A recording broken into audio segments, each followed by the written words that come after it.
Good morning, all participants. Mr. Giriraj, you there? Yeah, yeah, Yeah. yeah. Good So morning. we can start the session now. I'll Yeah, introduce sure. today's speaker. So is Mr. Giriraj. So he's working in projects in Gulf countries. So he has completed in his masters from Amity University, that is RICS Amity University. So I welcome today's speaker, Mr. Giriraj. Right. And also, I welcome Mr. Giriraj on behalf of our HOD, R. Sridhar sir, and our principal. So, welcome, Mr. Giriraj. Okay, thank you. First of all, very good morning to all of you. And as Manjunath Goda said, um I would like to thank KLS GIT College for providing me this opportunity and to interact with all of you and for this knowledge sharing. And I also extend my thanks to your head of department, uh, Dr. Sridhar, and Principal Dr. Kitur. And I also thank Manjunath Goda, Professor Manjunath Goda, for bringing me on this table. So, as shall we start with the presentation? All Yeah, the participants are done. Okay, yeah, we okay, can okay. start the presentation. Sure, sure.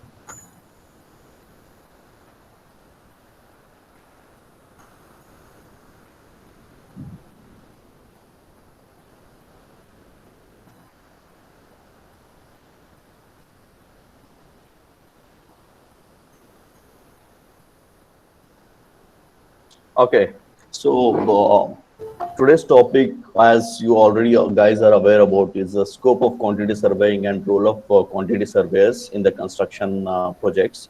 So, as Manjunath Goda already mentioned, that I did my post graduation from RICSSP in construction economics and quantity surveying from Amit University, Noida. Then I completed my engineering from SDMCET, Harvard, and I'm a quantity surveyor within the construction industry for a period of 7+ of years, and in effective in management of all cost related to the building and civil engineering projects within the construction industry. This is what I am doing it from post my graduation and after I acquired a post graduation and during this period of time.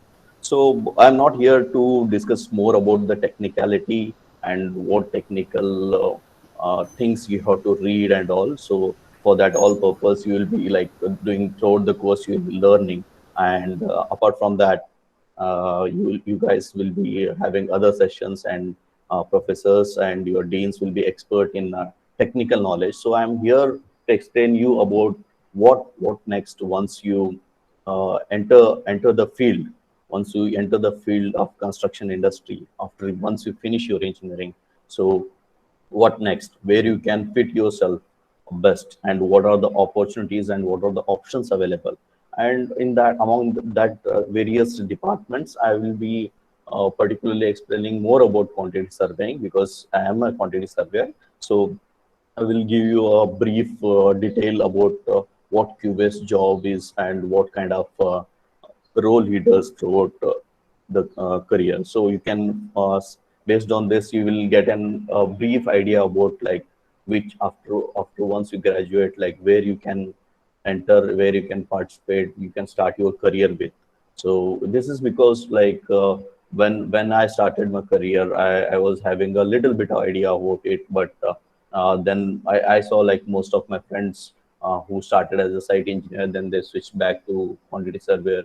Some of them started as a planning engineer, then they shifted to the other designations, saying that okay, this is not my piece of cake, though I have to shift the other part. So I will give you a brief idea, like based on that, what which feels you more interesting and which you feel that you have a passion about it, or you can going to develop a passion about it. So that will be a good pathway for you guys.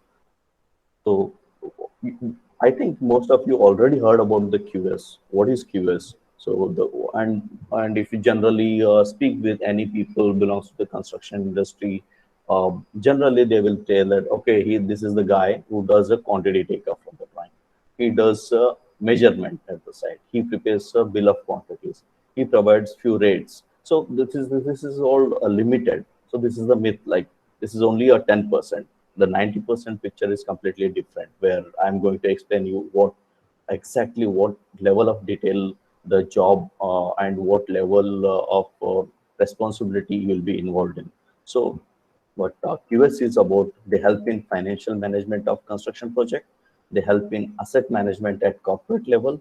So I think financial management is a complete all inflow outflow of the cash, and even a single penny spent in the project, you will be completely aware about it and why it is being spent, where it has been spent. You have full knowledge about it. So you will be responsible for wisely spending the money. So you will be giving a commercial advice to project manager so that your feedback will be considered both at the project manager at the site level and top management at the corporate level. They help in asset management at corporate level. So in a large scale project, you need to acquire some asset like even your farm works, different set of farm works. Then you have a plant and machineries. Then you have a separate requirement of vehicles, equipments. So those you need to manage them. Whether I should go for a hire, or if the duration of project is more than 2 year, 3 year, I can own a machinery so that it will be helpful to use for other projects also. So which one is beneficial? So these kind of analysis you will be doing. They provide procurement advice and tendering analysis. So procurement advice, like if you are a contractor, professionally civil contractor, then there is a small portion of work that is MEP, like electrical work, something is there. So, but that you are not professional about. So, can you give that package to somebody, a professional who can sublet it? So, giving to subcontractor so that he can you can get the work done, but the fixing the amount pricing. So, those kind of advice, whether you can get the work done by buying the material and getting fixed by your own labor, or you can completely give sublet of that entire package to an other individual. So they provide cost planning and cost estimation. So at the corporate level, during the project starting, so this cost planning will take place, which is like another big exercise where you will be doing alternate or value engineering, I can say, with the cost planning, and you will be giving feedback to your owner to take wisely decision what level of project and which way your project has to be finished. And cost estimate you are already aware of, and you will be studying. You might have studied during your course of time that you will be doing various estimates over the period of time. So assist in risk assessment. Yeah, both in project level and corporate level. Risk, there are risk involved in a project. Every project has its own. Every project is unique and it has its own challenges. So the risk of now the this COVID is another risk in the project, and like this unexpected risk which many of us never forecasted before that. But apart from this, the other risk involved are like labor price hike, material price hike, escalation kind of stuff, and like there will be a shortage of scarcity of any material. So then you have to go for alternate material. So there are several other risks associated with the project. Managing all the resources, you will be managing the materials, you will be managing the manpower, you will be managing the money which comes inside the project. So you will be involved in managing all these. QSs will be involved in managing all these kind of resources. So preparing and monitoring of the budget. So once the project gets started and it is successfully converted from tender department to the post contract, so the QS who is present at the project will prepare a budget for that project. For example, say estimation team will quote for a project and successfully win that project, which with the 15% profit. But once it given to the project quantity surveyor, he will sit there and he will put everything actual. So the estimate is like you have forecasted the pricing, and the QS who is present for a project which is allotted very before the initial kickoff meeting of the project, and he will be working on the actually what cost you are going to occur. So based on that, he will end up saying that okay, this project I can finish it with the 12% margin only, whereas standard told 15%. When you put the exact reality actual rates on the ground. So there might be hike in the fuel price, there might be hike in a labor price. So this all, if you input all this data and you will come out with the 12%, you can explain to the management and management will agree to that. So then post that, you start monitoring the throughout duration of the project. You will be monitoring and controlling that budget. So every month you need to be around like 12% to 15% up and downs. If it is up, you have to explain. Usually, if it is up, nobody asks you. If it is down, definitely everybody will come and ask you. So you will be answerable for those kind of stuff, and ensuring project completion on time within budget. So you will be providing an all the information to the management on time, with the exact cost and value associated with that, so that the decisions were taken by the top management as well as the project manager on time will help the project to complete on time within the budget. So now you have a brief idea about, okay, QS is not just about quantity takeoff or just about giving some rate. So you are like astrologer to a project. So you guys are already aware about astrologer who always tell you about the future. So same like that, yeah, QS is an astrologer to the project. He will be having all the forecast figure with him, and he will be continuously advising to the project manager to complete the project within the budget. So this is what the responsibility is, and you will be always doing this job on regular basis. And more of the interesting job is like you will be directly allowed to interact with the top management, where your advisors and your workings will be workings, and your assumptions. If you come with the exact facts and figure, they will agree and they will take the decision. So this is the more detail about the QS. And then exactly what is QS? So quantity surveying is concerned with controlling and managing the cost and the contract of construction project. They could be involved with any stage of a project, from feasibility, design and construction through to the extension, refurbishment, maintenance, and even demolition. So there are various stages of the project, which I will explain you in a future slide, like the phases of the project. So you'll be you as a QS, you can work in any stages, like from the feasibility, pre-feasibility to till handover and use, whereas the other designations were limited to the construction only. For example, if you take site engineer, he directly jumps in once the project is awarded, and he finishes the project, and he's going to move out. Whereas QS will be there before the starting of the project, means that will be with the consultancy. You will not be the same QS will be with the consultancy, with the contractor. So as a designation I'm talking about, there will be a QS who will be with consultancy. This all the more explanation about flow of the project I will explain you in the upcoming slide. So the construction industry is very global and wide range. So it includes the real estate, as you guys are aware of, residential, commercial, industrial, leisure, agriculture, and retail project, and the infrastructure, like roads, railways, waterways, airports, seaport, coastal defenses, power generation and utilities, and process engineering like chemical engineering, plants, and rigs.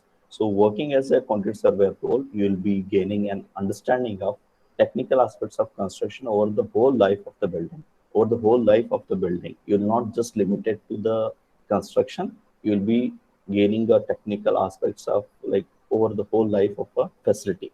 So your work will help achieve the best quality and value within the client's specification. You will need to understand the contracts, budgets, quantities, and measurements.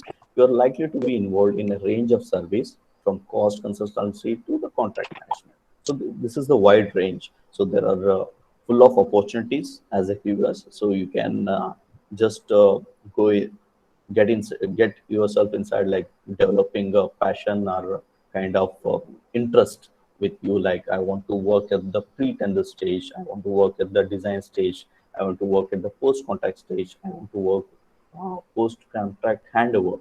Even that comes with the facility management. That stage also you can enter into the project and work. So this will be like to the large volume project. Based on the volume of the project, this won't be this much of complexity involved in the high-rise tower of a single or a two floor single two towers of G plus 10 floor, there's not much of complexity. When you have a project with around 500, 600 number of units, and it is widely spread across acres of land, and there is a complex problems to be solved, then there is a wide range is available, so that you will be entering with the different sections and the department. So I'm straight away going to explain you like what are the other option as a career you have, like once you finish your engineering. So this is the red color highlighted one is the commercial department, which is QS, which is presently I'm working as. And you, this is the complete my project organization chart where you can see the top blue color labels. But this is a head office management.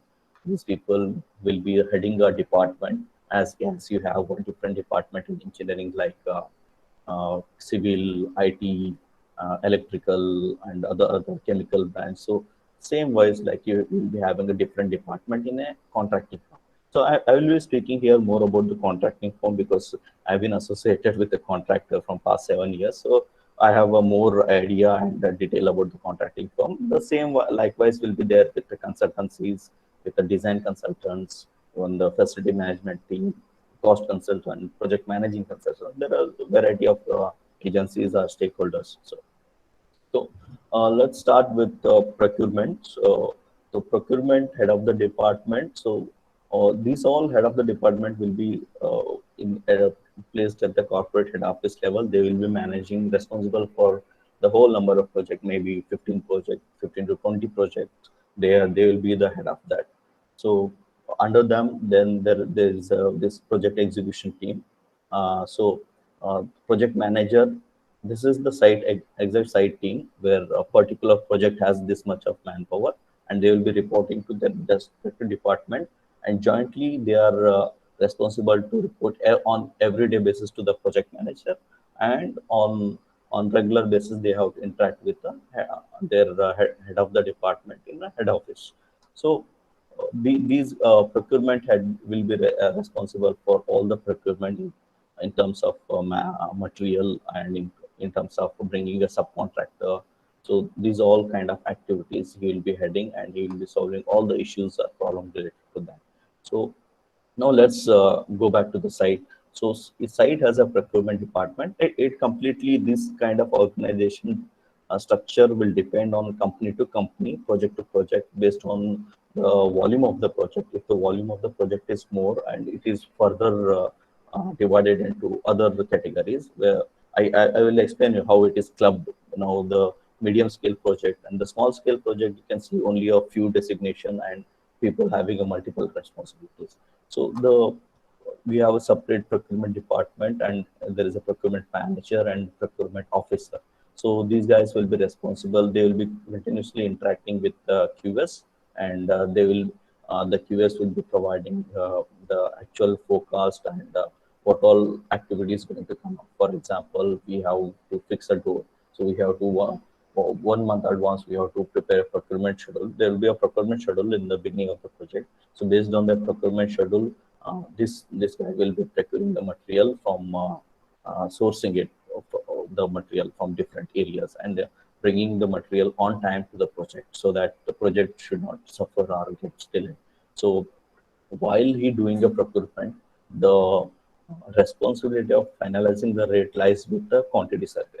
So they have to bring three best quote from the three different vendor. Then the vendor has to satisfy all the conditions. So that has to be taken care by quantity surveyor, and there will be like a very close relation with the procurement as well as quantity survey. So what commercial guys? So this is my department QS. So I already explained you that what all the roles responsibility will be doing. So you can see that there is a head of department will be like about 30 years of experience, 35 plus, and there'll be a QS and QS manager who will be like around 20 years of experience. And there will be a about 5 to 10 year experience guy. It's a senior QS, and there is a junior QS, and there is a GET. So once you enter to the industry, you will be entered as a GET quantity surveyor. So if you get inside the industry, so from there your journey starts to the upward. So this is like where see you can see the QS and contractor club. So whereas if the volume of the project is even still bigger than the say like if it's $100 million project, then you have a separate contract department, you have a separate QS department. So like that, the organization structure will be decided in the beginning.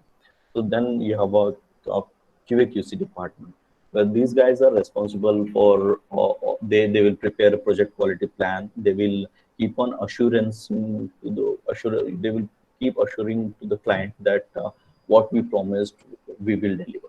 So we say, for example, we promised the red round shaped apple, and we are going to at the end we're going to deliver a red round shaped apple. Will not deliver a green apple. So these people will be continuously reviewing the material specification. Does this material compliance with the what quality standards we promised, and the material international standards, and they will be responsible for the activities. So what activities, what is the method, and what is the method of execution has to be taken place. So there is also a hierarchy with QA/QC. So you have a you will be continuously doing this documentation part. You will be continuously reviewing the technical data sheet of the material, and you will be convincing the client get the things approval. So this kind of job will be involved. When the request for information, you will be reviewing the drawing any issues with the drawing. The QC guy will deal with the client and get things resolved. So this department, this is the role and responsibility. This once you enter to the field, you will be recruited as a trainee QA/QC or a QA/QC inspector. Then you will become engineer, then senior engineer, then manager. And you are like over the period of experience, you will become a head of the department. There is a safety team. So these guys will ensure that all the work will be dealt with the safety. All safety precautions should be taken care at the site, at the project, and they will make sure that no accident should happen, and they will be keep on educating even engineers, because in some time under the pressure of project manager or under the pressure of the client, the site engineer will be forced to work within urgency hurry. They will forget some of the safety issues like wearing safety belt, wearing safety helmet all the time. This is a basic thing. There are after that much more thing. So most of the people are for those who clear nibosh. So these guys are from civil engineering background, procurement, QS, QC. Whereas this guy, if you want to become a safety, you have to go through a nibosh exam. You have to clear it, and you can start as a HSC trainee engineer. Then this one, even though with any engineering or any bachelor program, but some of the large scale project or big volume project, they prefer safety engineers. So that time, civil engineer guy can do a nibosh, and if he is interested in this safety and keeping training all the laborers and all the workforce and educating them and creating awareness them that says to have to work with all safety standards in the field. So they will hire a safety civil engineer with a nibosh background, so that means post once you finished civil engineering, you can get passed in nibosh exam, and you can enter as a safety engineer. So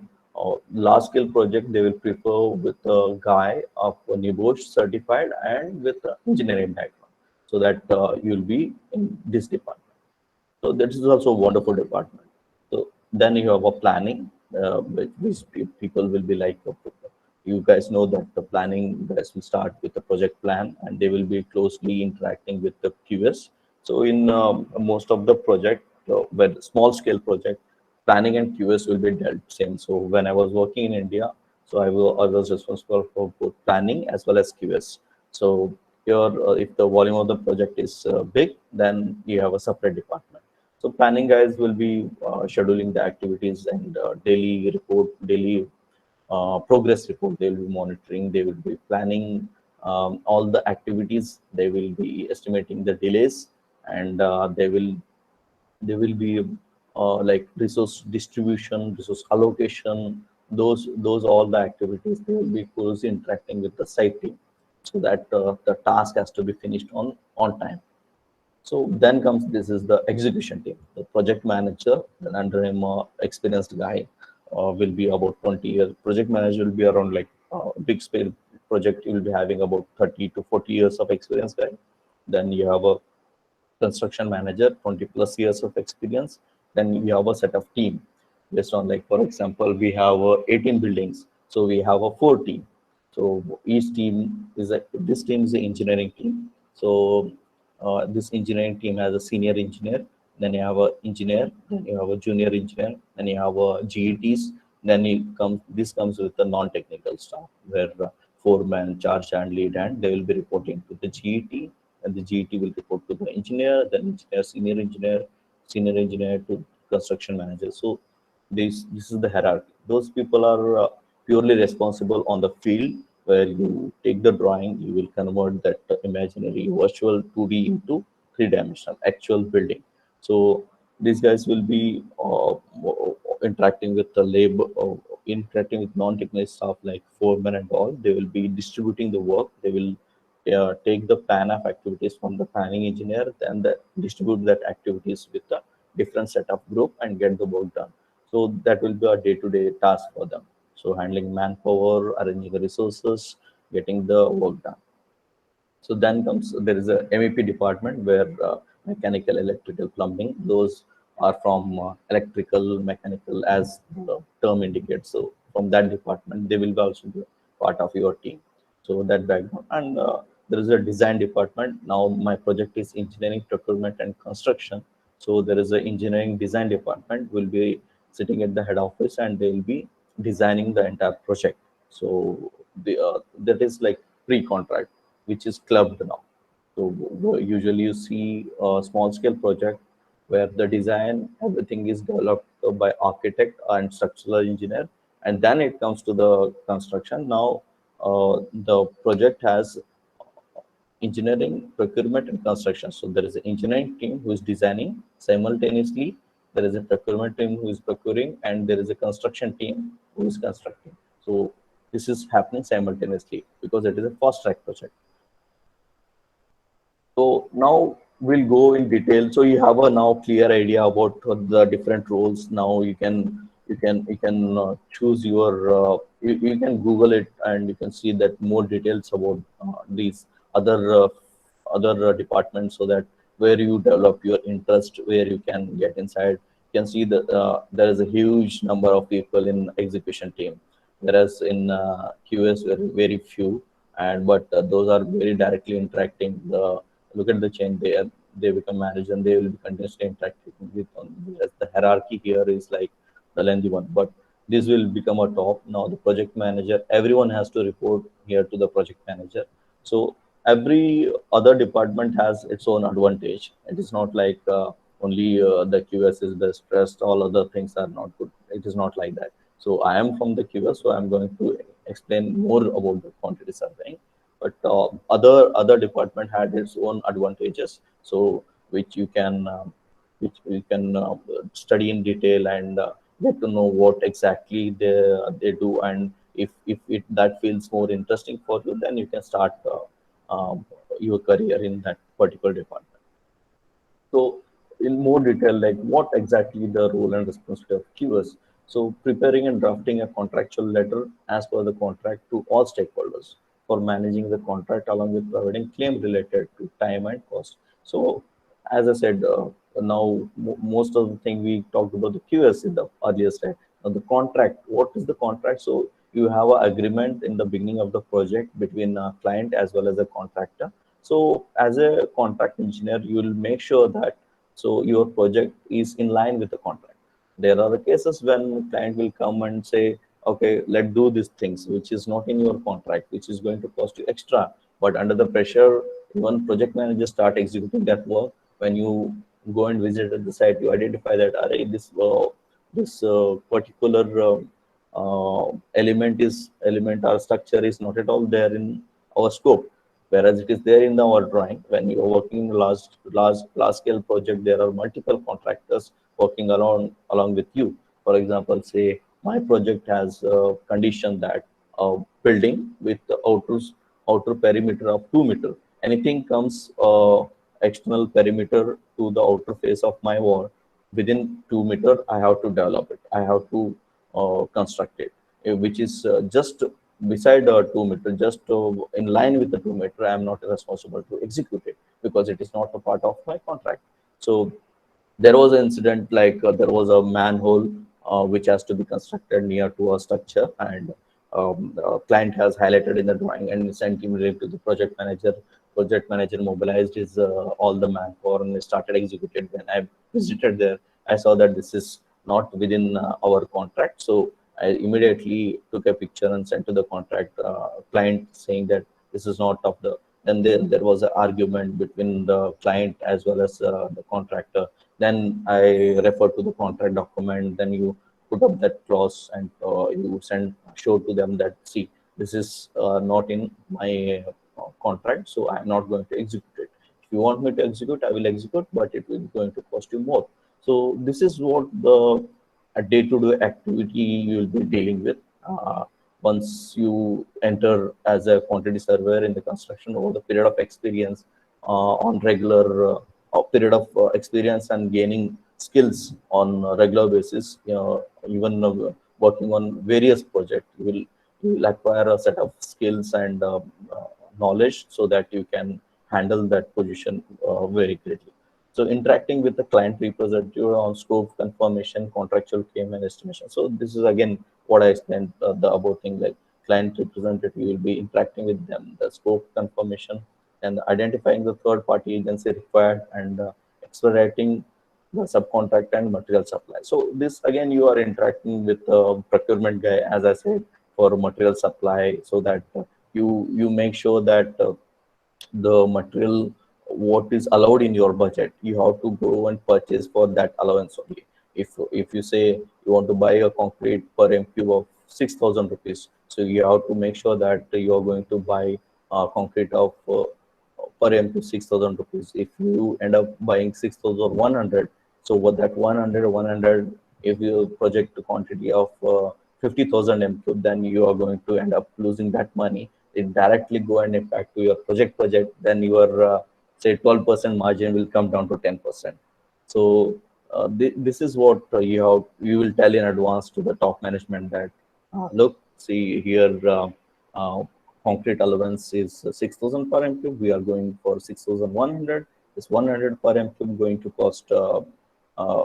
We have around 50,000 m cube. So you are an astrologer. You are going to tell with the fact figure to the management. See, if this is going to do, and you are going to lose this much money. So the management will take immediately decision. Okay, or if there is no option left, then we have to go for it. If there is an option, they will go for alternate. Then formulating variations as per changes in the drawing and getting the approval from the consultant. So you'll be any changes or any deviation or variation which is not part of your scope, and you have to do it to get the approval done, to get your future activity done. So then you have to get the approval. After that, you will start executing. So receiving a new quotation from supplier, these all you will be doing. Even the so the procurement guy also doing, so you will be also along with them, you will be doing, so you will be dealing the supplier like kind of subcontractor units, so that purely you will be handling. So you'll be inviting subcontractors to participate in a particular activity, like for example plastering. So there was a plastering agencies which does with the machine plaster.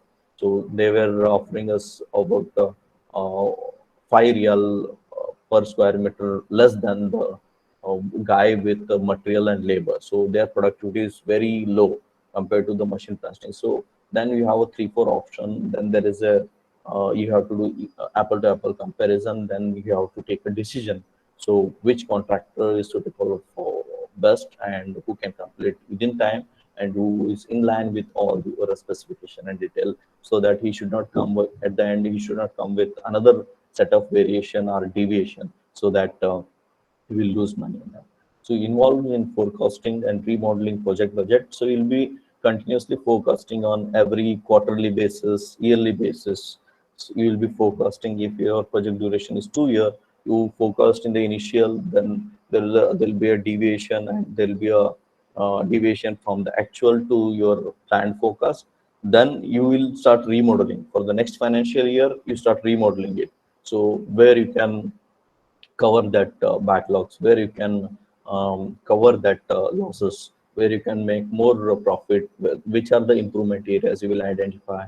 You will remodel the project budget. If the 12% you ended up with 11%, where are the other 2% I'm going to make, and I can show 13% profit. So these all the things you will be working on, and monitoring procurement schedule, and collaborating with the client. So along the, you will be monitoring the procurement schedule, and you will be instructing to the procurement guy to procure it on time. So you will be like closely working with the procurement guy, and you will be instructing him to, okay, bring this subcontractor on board, bring this material on board on this time. So if it is a big ticket item, so those kind of stuff. So collaborating with client, subcontractor, and consultant and vendors for various site related issues. So you'll be on any issues related. For example, there was a guy about the door fixing. I can say the very good example. I can illustrate the incidents. So there was a set of professional team with us who were very. There is an agency, like a set of labor group who does door fixing job very professionally in our team. But due to urgency at the other project, they have been transferred. So then we have a set of laborers who are not that much professional, or even a supervisor, where then the material was costing, say, I'm given an example that material was costing 60 rupees, and with our own labor we are going to do it 30 rupees, so 90 rupees was the cost. But when I giving subcontractor with including material, he was costing me 100. So I thought like, okay, if I give him 100, what risk lies with me is nothing. When I do my own, there is a risk, like even there's a any damage to the door, any damage after the fixing.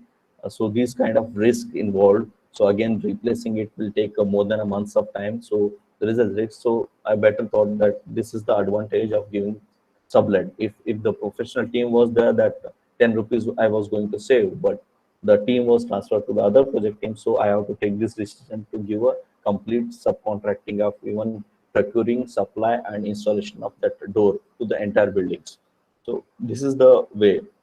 And the variations are like, for example, my project was having 18 buildings. Now they are reduced to 15 buildings. Client suddenly decided we will not construct the other 3 buildings. Then what they did, instead of that, the other 2 buildings, they increased the size. So in the beginning of the project, they agreed that we will provide you this much area of 18 buildings. In the middle of the project, they said, no, no, we want 15 building with different sizes. So this is, there is a variation. Again, there was single story buildings. Now they converted to double story buildings. So you have to again rework and tell them this is the revised rate. So this is what variation you will be working on regular basis. So maintaining all the documents related to the commercial, all the negotiations, all the incidents happening at the site, all the commercial decisions are taken. So you'll be maintaining all the records so that it will be helpful at the end of the project in case of any disputes, or in case of the auditing. So all the purpose, this all documentation work is also an important part. So estimating, planning the manpower, material, equipment, and activities, developing a daily labor, uh, deploying daily labor from site engineers, and setting up the targets for that. So what you will do is like, okay, you have a 10 million project. So for a 10 months, so you simple, with simple maths you do as like, I'm telling an example that you have to achieve to finish 10 million, you have to do every month 1 million. So 1 million, how many other, there are 4 site engineers. So 4 site engineer distribute of 25, 25, 25. So that then the 25 is distributed to the 4 months with like 10, 10, 5. So they'll be given a set of commercial target. So you have to execute whatever the quantities you want to execute. I want to achieve this figure. So then automatically he will convert that money into quantity, and that also we can help with that. So they will be given a target of, okay, you have to do 100 cube of concrete, you have to do 50 ton of steel, you have to do 2000 square meter of plastering, 1000 square meter of block work in this month. So this kind of activities will be done by planning guy, but you will be giving all the facts and figures so that the plan should be executed. So then reviewing engineering activity, monitoring the client and the subcontractor commercial activities. So you will be always continuously monitoring all the commercial activities, whatever the commercial activities are between the client and the contractor.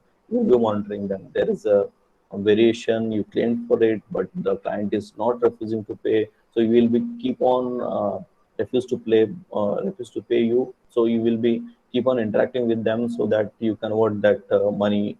So until unless you receive it, so you are getting paid for what work you are doing. So that is exactly your job will be. So you will be continuously interacting. You will be reviewing all the engineering activities so that any variation or deviations are there, immediately you take a decision so that approval from the client and get the things done pre-approval so that in the future you will not start suffering that the client will say this is part of your job or this may be part of not part of your job. So measuring the process performance and providing advice on contractual issues for a client and other vendors. So any contractual issues arise at the arising in the construction project, you will be continuously interacting with the client with reference to your contract agreement. So we will refer to your contract agreement. There will be various clauses. So you will refer to those clauses. Then you will compare with the international standards. For example, FIDIC, where we compare our international standards, and you will be referring that clause to the client. So you have to, in terms of extension of time, in terms of claims, in terms of allowances. So these all activities you will be doing. So over the period of time, once you start gaining from the beginning, you start gaining, realizing the ideas, and after a period of 5 years, 6 years, you will be doing these kind of activities, not immediately. So involved in reporting the monthly finances of the live project and achieving appropriate commercial results from the contract profitability. So you will, at the end of the month, you will be preparing a profit loss statement. So from various department, they will provide you the figures. Like from accounts, they will provide you expenses. The procurement guy, store guy will provide you what all the material purchased and what is the cost he is booking for the project. And there is a HR and admin guy. He will give you expenses of staffs and salaries and labor charges. So these all expenses you are going to get, and you will put it under a format saying that okay, this is my value. Value means the money you earn from the client. Cost means the money you spend to do it. So cost is your expense, value is your earning. So you will put a difference between value and cost, and there is a other contingencies and risk involved. For example, over a period of time, you gain an experience. So there is 100 steel into the site. You are not going to book entire cost for that particular month, 100 ton of steel. If you book it, your project will be in a loss. So you used only 10 ton. 90 ton steel you will show it as a stock, and 10 ton steel you used it. So only 10 ton steel cost you will book it so that your project shows or profitability. That is what the QS job is. So you will use your engineering skills so that if you but as per the accounts, the expense has been done. But as an engineer QS, you say that only we have used 10 tons, so we are going to debit to the project for 10 ton. So that is my expense. The 90 ton is still in stock. Definitely, we have paid for 90 ton, but that amount we will carry forward in the future month. So then the comparison will be like apple to apple, so that your client is paying for 10,000, you are spending for 10,000. So then you have a clear idea of where your project lies in. So what is the profit margin, and on monthly basis, how much you are making the money with the project. If you, the moment the month the steel came in, you book 100%. So that technical term we call as a deferred expenses. So the moment you book the 100% steel, then your project will show in a loss. Again, next month will also be in loss, the continuous loss. Then top management or even the people at the top will get really shocked that why this is happening. Even everything is in place, everybody is perfect, but only the calculations are done wrong. So if the same thing done by accounting guy, he will book 100 ton.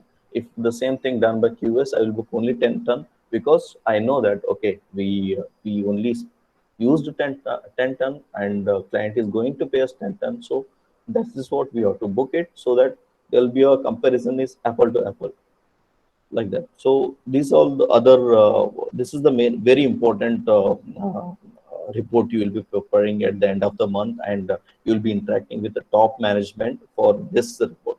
So reporting the updates of DPR and the manpower of the project to the head office. So this is a regular job. Like every morning you come, your timekeeper will be an assistant. He will provide you all the manpower updates, present, absent. So you will monitor like if the manpower is less than what you forecasted, you can't achieve. If manpower, you have to increase the manpower. You have to again start reworking on it. So you at the month you set a target, but you need to closely watch every day. So you have to go and report to the project manager saying that okay, I forecasted this with 100 manpower, but presently there are 60 manpower. There is a shortage of 1 day, 2 day, 40 manpowers. There is a continuous shortage. We have to fill that gap to achieve that figure. So this is how you will interact with the project manager and communicating with all internal departments, subcontractor, all the stakeholders. So that was like complete about role and responsibilities of quantity surveyor and what day-to-day activity you do. Okay, so those all how you do it. You need to have a software skills. If you want to do all those things by manual, you need 10 to 15 quantity surveyor. Whereas in this project, only one QS will be deployed, like based on the volume of the project. So the software skills you need to have. The companies will be looking, organization will be looking always QS with the software skills. A QS without a software skill, then there is no use. So the softwares are there in the industry to make your life easy.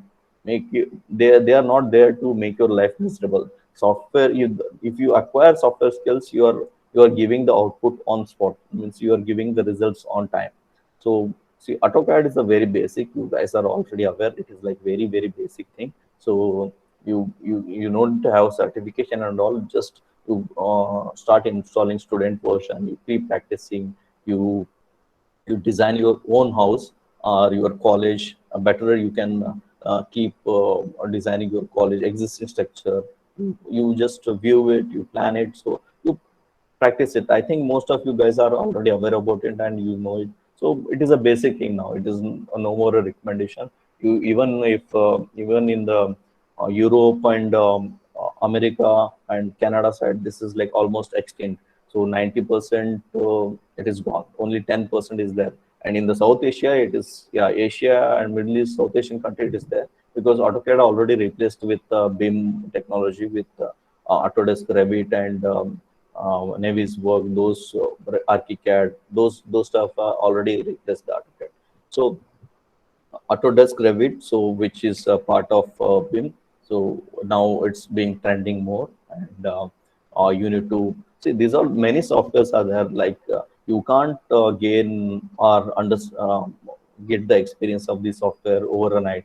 So it's a slow process. So you, if, now it's a lockdown time, or even still, and that is like you have a guys at a time, and so you can slowly you can catch one software, keep develop some passion, keep working on it, practicing.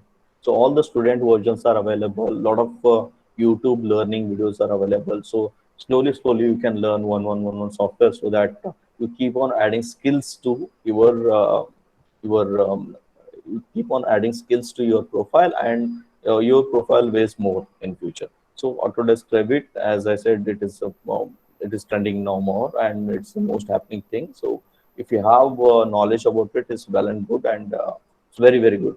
And Autodesk QTO, which is quantity takeoff software, the AutoCAD came up with one more add-ups with QTO. So it is also very easy, not that much difficult.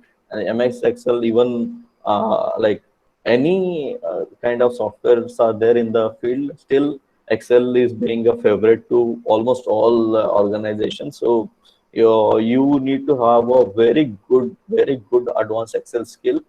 Means if you try to learn from now, you start working with various formulation, try to put some tables, start working with them, try to plot a graph, watch some YouTube videos, develop your skills slowly slowly, so that those skills will be beneficial for you once you are there with the field. So then there is a cost tax. So cost tax is mainly deal with like pre-contract, so which is a complete estimating guys software. So it is also very beneficial in terms of rate analysis, your quantity takeoff from the 2D drawing. So a lot of advantages have you. You just Google about it and have a brief idea about it. I think student version also available. You can install, start working on like developing your skill, gaining skill. CCS Candy, commonly known as Candy, construction computer software, which is widely used in Middle East, and very few firms in India they use it because very costly software, which is very helpful in pre-contract as well as post-contract for a quantity surveyors. It will provide exactly like what is the value you are earning, what is the cost you are spending. So it will give you exact figures like which activity, for example, excavation is there. You are making 100 rupees, but you are spending 110 rupees per MQ. Then there will be like loss of 10 rupees per MQ. So that figure Candy will be providing, so that you start getting the idea about the Candy, get involved in the Candy, so that you'll come to know that how it functions, how it starts working. Then the Nevis works, which is a part of BIM platform. So you might these all AutoCAD product, the Autodesk product. This AutoCAD, this one, and even Nevis work. These are all Autodesk products. So Nevis work is now trending where 3D, 4D, 5D is coming into the picture. So 3D plus time is 4D, 4D plus cost is 5D. So 4D and 5D can be worked out greatly with the Nevis work. So you try to import the file of Revit file, import it in the Navy's work and start working or practicing it. So you'll get acquire some skills over it. So then those skills will be slowly will start getting professional. Once you know the basics about the software, learn the basics. So then you start acquiring some skills. So it has more weightage on your profile, and you'll be like more skilled guy, and you will be having more demand in the market, I can say.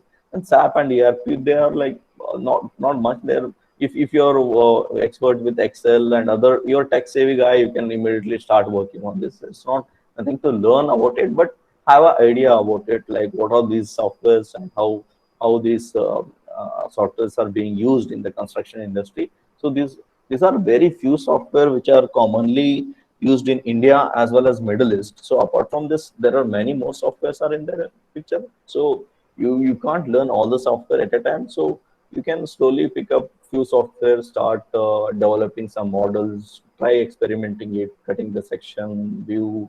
So you can develop a 3D model in Revit. You can develop a plan from that import, and you can develop 3D model, then import the 3D model to Navis work. You can start working on clash detection. You can schedule the activities. You can put cost for each item. So this way you are also doing an see more the time you practice, and the more explore of software you do, you learn more instead of typically going to the institute and getting. There are some other institute where they will provide a cost, like if you have well enough, like if you have a financially strong background, so you can go and learn, no issue at all.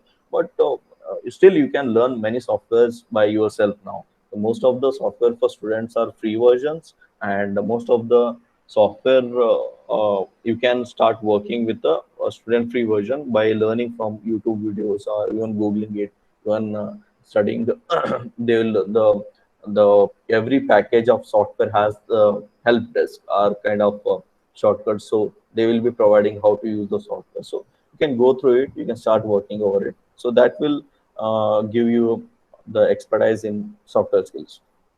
So the phases of the project. So any project with a large scale project, according to the REBAR, Royal Institute of British Architect. So this is the stages of the phases of the project, or you can say stages of the project, where the project start and end. So any project has these stages, and if the client works out in a very specific manner to these phases, and they will end up with the optimistic result. So I will tell you brief about this, what the exactly these phases are, and you might have heard about it. If you not heard, well and good, no issues. So the strategic definition. So that is the zero stage. So what is strategic definition? Where the client will define his objective, they will define their strategy and what kind of project they want. Whether they want hospital, they want building, they want IT park, they want infrastructure project, they want to construct road. So the client will decide what kind of project I need to do. So if it is a private client, if it is a government client, so they will go for PPE project. If there is a private client, they will invest their money with the financial issue. So they will exactly define what kind of project I want to do with the capital I have. So preparation in brief. So once the strategy and the goals are set, see here you will define your objective of the project.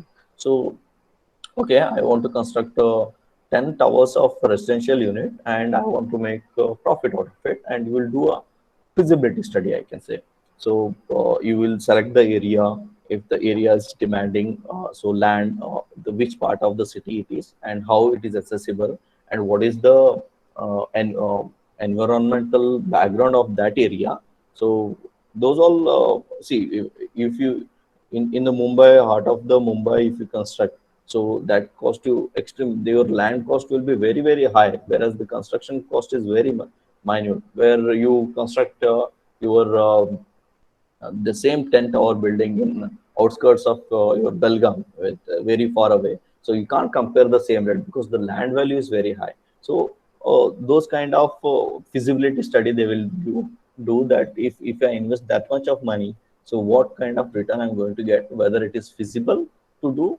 If the client is investing 100 crore, and after 2 years of project completion is going to make 120 crore, then it's a beneficial project. But if he's only able to make 106 crore, only 6 crore profit, so straight away 100 crore he can keep it in the bank, and he can make 6% interest without taking risk. He is making money.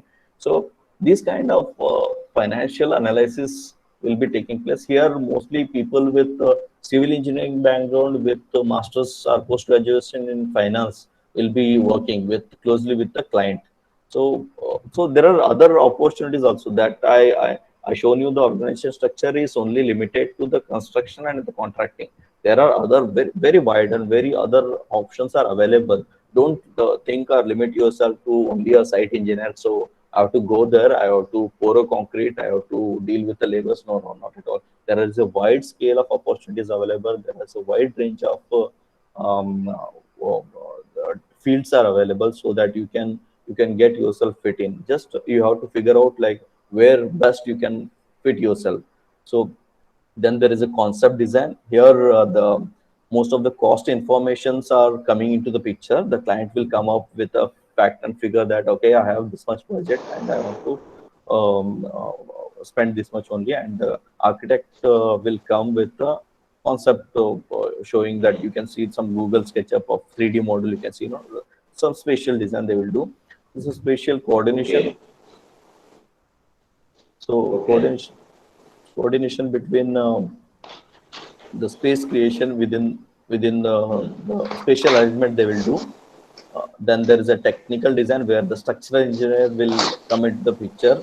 Here the architect will design in detail. Then the structural guy will come, and he does the structural analysis and Okay. feasibility of the project. Then the manufacturing and construction, which again into the practically on the site where the contractor comes into the picture. Then there is a handover and closeout, which you project handover Okay. in use. Then there is a facility management guy will come into the picture and start take over the project, and they will be managing the project. So then the opportunities for a QS. So where all you can fit in. So you have a brief idea about the phases of the project. Now where all you can fit in. So in the earlier stage, Okay. After that. you can work with the design consultant, architect, with as a estimator or a QS. Then the client and owner will be always in the picture. So along with that also you will be another guy with cost planner or a QS or a commercial guy. So see the designation name How you have looks the completely competency complete. in MS Project and Primavera? Sorry, project managing Questions will consultant. be taken at the end of You the did Questions. session. one project planning from IIT Madras. क्या है ये? Anwar, what is that? What was the time of that particular course? Participants, The questions will be taken at the questions end will of be the taken session. out once I'm at end of the slide. So after this finishing, I Yeah, will be PMI, interacting with yeah. you guys. Okay, I will be interacting. I will give you a time option so that we can have a interaction about this. So the client and owners will be having the own set of QS guys with them. So the designation may be different. There might be commercial manager, there might be cost planner, there may be QS. So I can there is a project managing consultant. So that guys will be doing a project management will be dealing with the contractor client and as well as the design consultant. So they will be handling three of them, then they will be reporting to the client, and they will be managing the project overall responsibility. And there is a main contractor who will be responsible for the project to complete, and there is a subcontractor who will be under the main contractor, or he may be appointed by the client itself directly to do a part of the project. So this is the opportunity I'm explaining you in terms of a very big scale of the project, or even the larger scale of the project. Then it will be further divided. And there will be a cost consultant. There are a special cost consultant. They will be completely, these guys are the cost involved, or they will be truly working on the project itself. So this consultant will be an external guy who will be keep on doing a value engineering, and he will be giving advice directly to the client, saying that okay, if you're using this material, if you use this material, you will Okay. save the money. You're doing this, if you do this, you can save the money. So that kind of advice he will be giving. They will be having also a cost manager or a cost planner. Then there is an external development guy who is not part of these contracting firms. So this guy will be doing this road construction or external or landscaping job, those kind of stuff. And there is a facility management. Post handover, your building has to be managed. Anwar, If it this is a B and project MBA like आपने किया project है that management, both are then there will be it's a full time yeah. course ना you So did that's all about the quantity surveying दोनों part time and है the role of this one. So hope you guys enjoyed it, MBA and and BE I am दोनों में open for बात कर रहा हूँ I'm asking about this any questions. I am happy to answer. Yeah, yeah. Well, okay thank you, Mr. Giriraj. Yeah. So we'll take up a few questions which have been asked by the students. and So MBA Mr. Sujay is asking, in SAP, which subsection we have to learn? it is part time like No, distance course no. See, SAP, there are like the clear किया in था my project we use coins. Coins is a ERP which where you get figures from Candy, and you put that figures in coins. So coins, there is a ERP system which you directly putting the figures. You no need to learn particularly things. The if you are tech savvy with all these software, so that is also come into the picture. You can start working hand on with those things. So, but you need to have an idea about it. So, what exactly it is? So any other questions? If participants they want to ask, they can ask.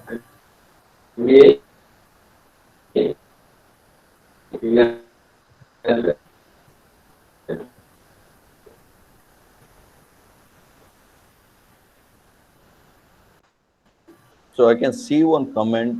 Some college MBA in QS. So,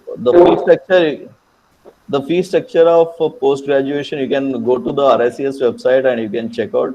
So they might be revised now, and there is an option for post graduation in quantity surveying in India with two eminent. One is NICMAR. All guys have heard of it, but they will provide you a PG diploma certificate, and the other option is MBA, which is master degree. They will provide from RICS Institute. They will also provide a post graduation in quantity surveying.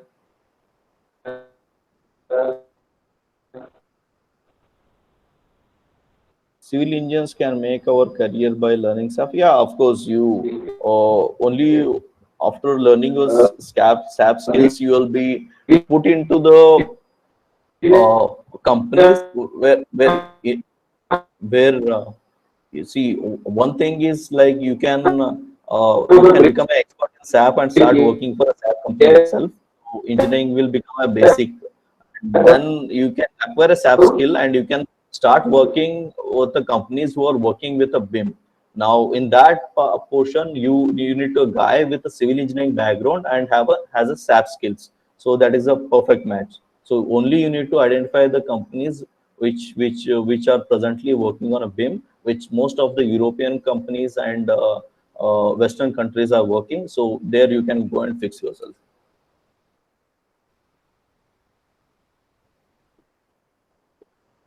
I don't have any certification in the softwares. Only skill matters. The If, moment you sit for an interview, the level of skills you acquired in the software you speak, that's all. And certification, I don't think if it company is can required. offer you one, then what will be the joining period for you? So how about use of Primavera? Yeah, Primavera is a planning software. Like see Excel, Can you Primavera, direct what MS early Project. These we all can similar offer? kind of stuff. You start acquiring knowledge, you start working on it, then you will say like okay, What is your over a current period of time position? you will say and where I can learn BIM in India. So see, BIM is not a software. BIM is a platform. So if I start explaining, there will be another session. So BIM is a very interesting thing. It's a platform like Google web browser you have, right? Google Chrome. It's like that. So in a BIM, usually you are assembling multiple software, get your input done. Like for example, you will input Revit, then you will add a Naviswork, then you will add another messenger communication tool. You add coins SAP. So you for that particular project, BIM objective is you adding these software and get your project done. So that is a BIM. So which would be the best software to learn among these? So you start with AutoCAD, Revit, then you come with Candy, CCS, which so see all our student versions are available. You can't learn all the software at a time. So you start with one which you find interesting. You study about the software and the Costex. Costex is mostly used by Turner and Townsend in India, and most of other cost consultancies and project consultancies are using the Costex. And your Candy is used by L&T.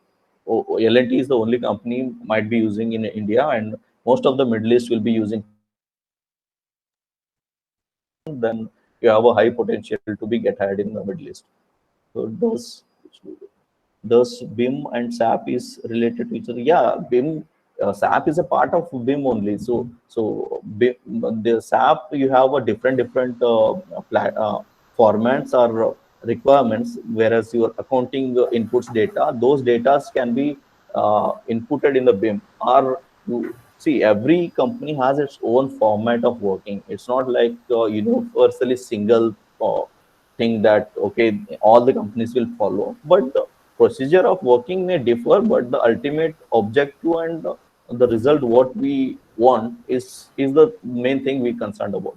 As it has so many software used to complete a process. Yeah, definitely we have skills of this software, sir. We don't have a certificate. What we do? No issues. I don't think so. See, for the beginners, they usually when you say that they ask for a certificate, some of the firms, but when you can show your skill practically sitting in front of the interview, you can say to the interviewer that I can show you my skill by doing some sketches or drawing or some extraction of quantities from in Navy's work, some flash detections, these kind of work task you do and show them. So then definitely they will consider it.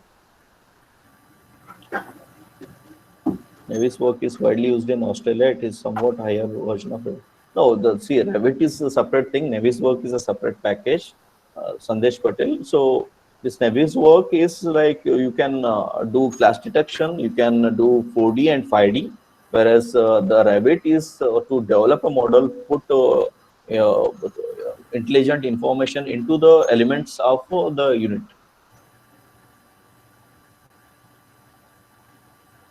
Hope I answered all your questions. Still any questions? Yeah, I heartily thank Mr. Giriraj Kulkarni, okay, for spending his most valuable time. Who is working as contracts engineer in Oman, Shapoorji in Muscat, Oman. So you shared your rich knowledge from your rich experience. Thank you, sir. So Thank you. today's speaker talked about what QS is about basically, and different career options looking into the project organization start in various departments in construction projects. So role and responsibility of QS and like handling issues, like if there are any issues in the during contracts and all any litigations, like how to tackle those issues he discussed. And he also discussed about various softwares. When we speak of softwares like in civil engineering, uh, we generally say that students just know the Revit Architect on that or AutoCAD or Autodesk. Apart from that, there are many other softwares which students need to be aware of. Like if you want to develop a skill set, once we want to grow in the construction industry. So then we discuss softwares about AutoCAD, Revit, QTO, Costex, TCS, Candy, Naviswork, SAP, and ERP. Right. So I once again thank today's speaker, Mr. Giriraj Kulkarni, Thank for you. Thank you. sharing his rich knowledge to all the participants. Thank you, sir. Thank you. Thank you very much.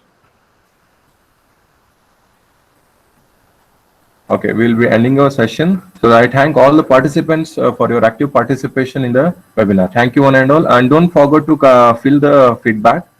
So once you fill the feedback, you all get the certificate.